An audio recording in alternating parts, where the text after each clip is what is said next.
Bonjour à tous, ici Julien Petit. Fan de voitures, bienvenue sur ma chaîne. Restez avec moi, on va aborder notre sujet du jour sans plus tarder. 5 mars 2024, 15h38 p.m. et dans la catégorie supérieure de la Formule 1, les voitures de sécurité doivent être rapides pour suivre le rythme des monoplaces.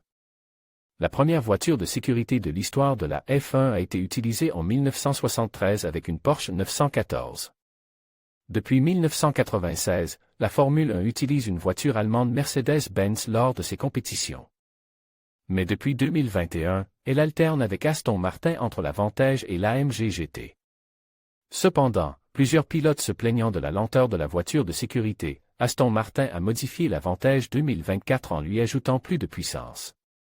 Le champion du monde de F1 Max Verstappen a affirmé l'année dernière que la voiture de sécurité était lente comme une tortue, et que les voitures ne pouvaient donc pas rester derrière la voiture de sécurité aussi longtemps.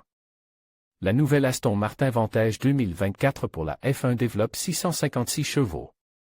Aston Martin a promis une nouvelle modification de la Vantage pour l'utiliser comme voiture de sécurité en F1 cette saison. La nouvelle voiture sera dévoilée lors de la deuxième course de l'année, le Grand Prix d'Arabie Saoudite sur le circuit de Jeddah. L'Aston Martin Vantage 2024 ne présentera pratiquement aucune modification extérieure par rapport à la version précédente.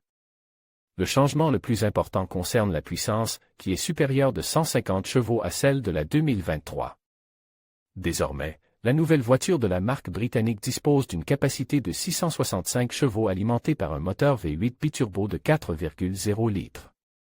Les performances de la nouvelle voiture de route Vantage sont telles qu'elles n'ont nécessité aucune amélioration du moteur, aucune modification du système de refroidissement et aucune amélioration des performances de freinage pour répondre à son rôle de voiture de sécurité de la FIA, explique Aston Martin dans son communiqué de presse. La vitesse maximale de l'Aston Martin Vantage est de 200 000 par heure. La marque affirme donc que cela pourrait suffire à ne pas affecter la puissance des monoplaces. La nouvelle version de la Vantage n'a pas eu besoin de beaucoup de modifications aérodynamiques, car la voiture est parfaitement conçue pour les grandes vitesses. Ce que l'on peut voir, c'est un nouveau splitté avant et un nouvel aileron arrière pour améliorer la vitesse de passage en courbe. Ce dont les pilotes se sont le plus plaints. Dans le cockpit, des modifications ont également été apportées par rapport à la 2023. Bien qu'elle n'affecte pas la vitesse de la voiture, elle contribue à améliorer la sécurité des pilotes de la voiture de sécurité. Une paire de sièges enveloppants recarreaux pole position avec harnais de course a été ajoutée. La console centrale a été améliorée avec une multitude de boutons pour les interrupteurs liés au système obligatoire de la FIA. Fédération internationale de l'automobile.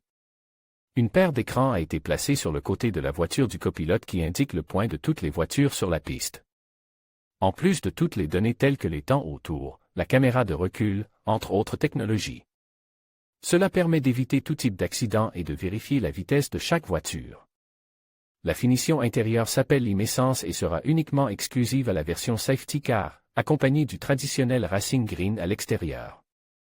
Cette version de la Vantage 2024 sera uniquement destinée à la Formule 1 Safety Car.